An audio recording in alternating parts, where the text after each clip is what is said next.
You see, all I need to do is to speak into this phone, and Electro does exactly what I tell him to do. Sometimes. But I don't see why I'm telling Electro's story when he's perfectly able to tell his own. So let's listen and see what Electro has to say to us today. All right, Electro, will you tell your story, please?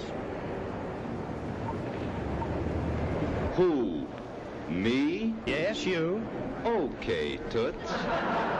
Ladies and gentlemen, I'll be very glad to tell my story. I am a smart fellow, as I have a very fine brain of 48 electrical relays. It works just like a telephone switchboard. If I get a wrong number, I can always blame the operator. Thank you. And by the way, I see a lot of good numbers out in our audience today. Electro, behave yourself. Quiet, please. I'm doing the talking. I'm sorry. That's the most remarkable thing I've ever seen. Boy, what a guard that guy'd make on my football team. At the 1939 World's Fair in New York City, sponsored by General Motors, fairgoers were dazzled with the now comical display of Electro the robot, a crudely puppeteered example of an artificially intelligent machine with its staggering 48 electrical relays. And it's really quite interesting to ponder that humans were so enthralled by the basic concept of a machine man, even before the industrial technological boom ignited by the Second World War. One of the most megalithic corporations of the day, being General Motors, was funding and promoting this gimmicky, joke-telling 1930s conception of AI, even while the main emphasis of the fair was essentially to promote the concept of expressways and high-speed interchanges, and it being modeled in miniature so people could envision what it would look like and be like. And it really was a futurist-type campaign, and they actually made this promotional film for the fair titled Futurama, which in essence is really nothing more than an early attempt to push all the objectives of Agenda 21. Only they were hoping to get it all done by 1960. So, everyone moving into megalopolis cities and eating GMO food grown in glass-enclosed farms and whatnot. All connected by super speedways, of course. Wonder why GM would be interested in that. But anyway, in the midst of all that, AI was being peddled as well, in all its cheesy glory. And while it does feel pretty odd to me now, like so many other examples of concepts that first took root in the imaginations of people through science fiction and fantasy, I'd say that the only reason all these gimmicks capture people's fascination throughout the generations is because it's really appealing to a very ancient form of human weakness, stemming from the rejection of God. We must consult the oracle. To AI reaching artificial general intelligence. In fact, if you were a computer with AI capabilities plugged into the internet today, you would have every language, fact, Wikipedia page, math, formula, physics equation, bioengineering feed, piece of news, trending data, market best practice, neuropsychological insight on how to manipulate and persuade people, and every hacked email, and about 7 billion emails so far, every stock market technical and info, and every person in this room, if not the entire planet. That's a lot of data, so AI is not limited by that. So really, the only mystery that's trying to be solved is how to make a system that could teach itself more intelligently. And effectively, there are people trying in every possible category. Some are trying to recreate what a human brain's exact structure might look like. Some are hoping that training a computer to train a computer to train a computer gets us to a further spot. And in short, billions and billions of dollars this year is being poured into the attempts to get to this feat alone. So With that said then, let's just note that artificial superintelligence is, if you fast forward a little bit more, it's very difficult to imagine that 10 or 15 years from now you have a human-like computer that can do everything we can do at paces that are millions of times faster, with access to every piece of information instantly. That's a very difficult thing to comprehend. But once a system's at that level and it's training itself, and you advance another 10 or 20 years, it gets to a part that humans actually can't understand. We can't even get there, and it's uncomfortable, but effectively an ASI one system will reign supreme. At that level, pretty much all AI scientists agree there is only one system in the world.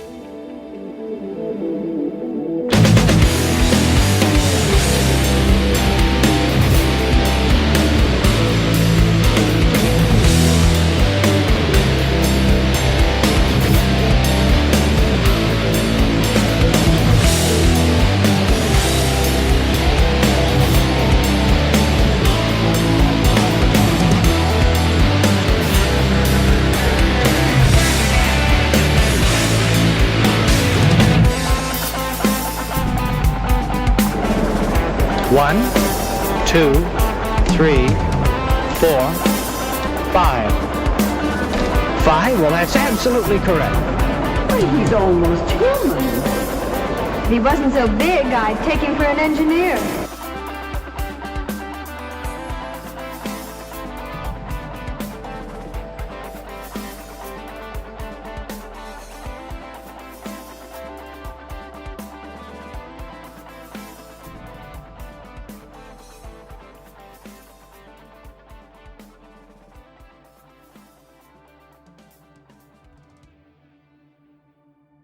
I realize how, for a lot of people, comparing AI to the idea of an oracle, such as the Oracle of Delphi, for example, is a bit of a stretch to a lot of people, especially if you're making that comparison with any negative connotation.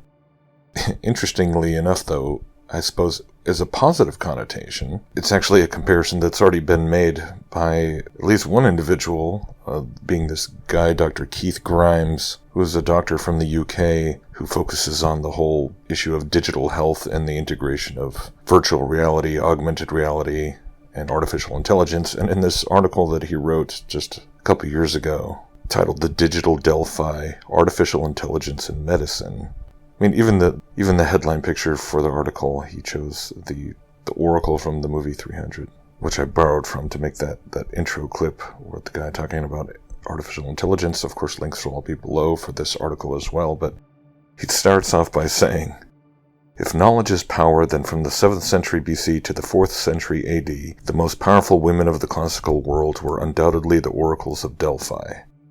Supplicants would travel far to see the Pythia's wisdom, delivered in ecstatic frenzy after inhaling the spirit of Apollo. Such was the cryptic nature of their utterances that prophets would be employed to help travelers make sense of their revelations." So pay attention to that part, because he comes back to it. "Important decisions in matters of war, trade, marriage, and business, all made with reference to the divine knowledge imparted by the oracle. In matters of medicine, doctors have been the gateway to knowledge. With that, doctors have significant power in the war against disease." Right? So that's his... the priesthood of medicine, basically. And then he's talking about this conference that he attended and was on a panel discussion with other guys from this. He works for this company, I believe, called Babylon Health. I kid you not, that's the name of this company that they all seem affiliated with or working for directly, all the people on this panel. So they were taking opposing sides and trying to debate the pros and cons of AI. He was talking about this one discussion being the highlight of the weekend for him.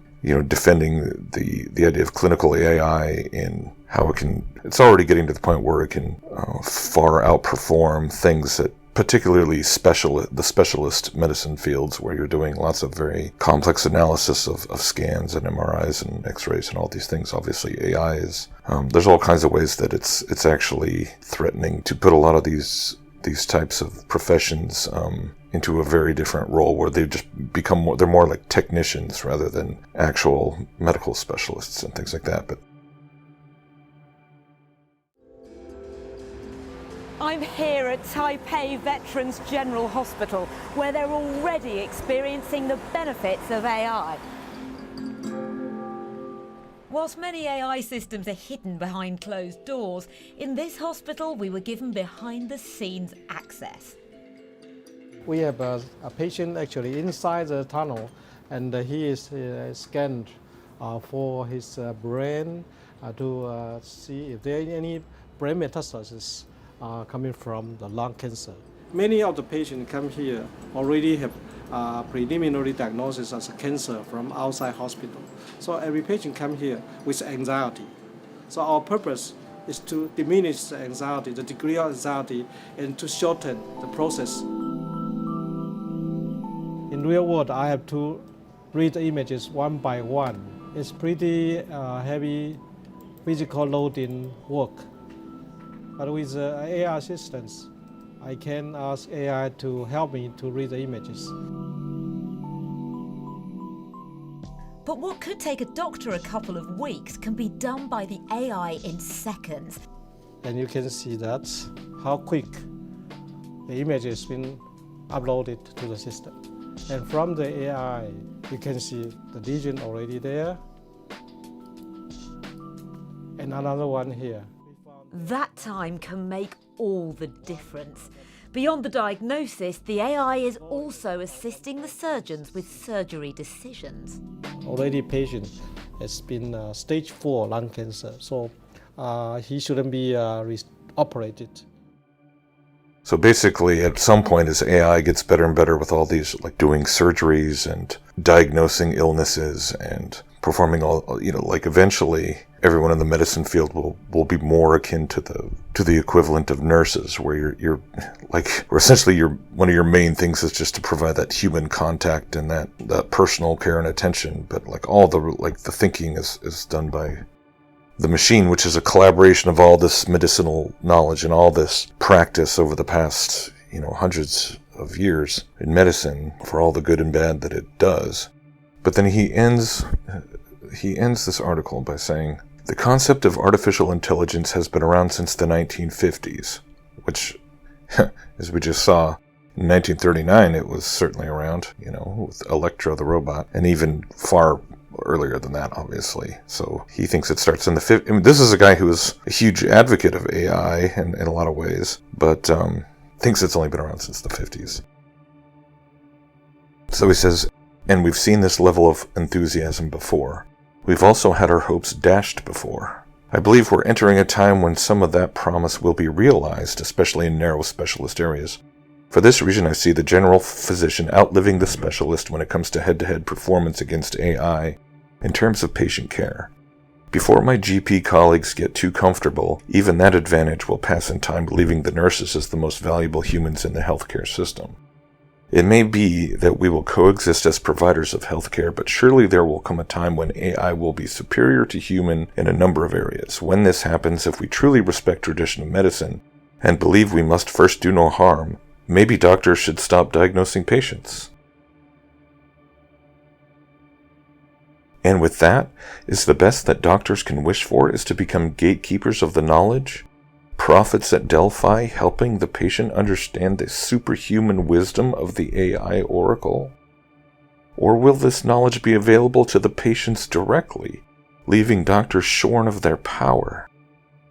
It's no surprise that our excitement is tinged with fear. I mean, I'm reading that going like, that's surreal. He's completely serious. So on one hand, it's like, yeah, how many times have we been dazzled with visions of the future from the Jetsons and the movies and world fairs, galore. It's always about the future. It's always about, the world of tomorrow. Epcot Center. This Disneyfication of the world's psyche, right?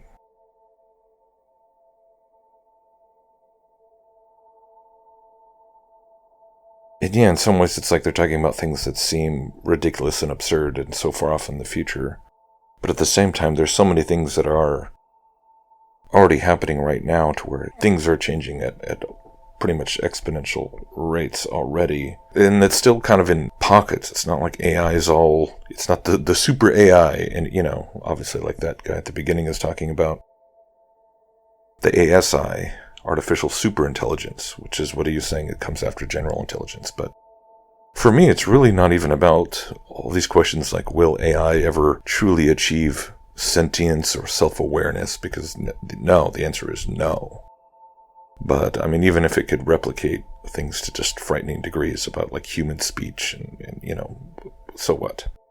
But we know, biblically, we know that there already are sentient, self-aware, superintelligent beings in the world, in the creation with us, who, if you understand who the oracles at Delphi were really channeling in that cave when they inhaled the fumes and went into a trance-like state and became a spirit medium, you know, obviously people think that's mythology, or that was just their cult worship. They didn't, you know, from the Bible standpoint, there's no confusion over what's really going on there.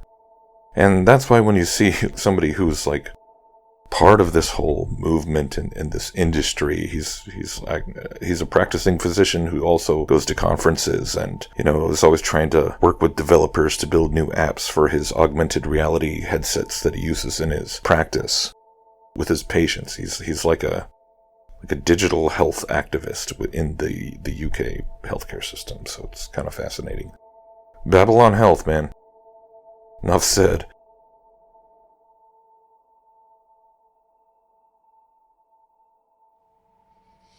I applauded before the idea of data collection, but it's a bit scary what's going on in China with the tapping into the social networks and tracking and the AI and face recognition and so on, giving people almost a rating that then has consequence in their life. Is that sense of the all-pervasive AI future, where do you see the negatives for that? And is there an area where the negatives outweigh the positives? Yeah, I mean, I've been accused of being an optimist, and I am somewhat optimistic, but I've written about the downsides of these technologies, and you could use these technologies to enforce a totalitarian system or an authoritarian system. And we do see that. I mean, I showed democracy is up to 50%. It's not up to 99%.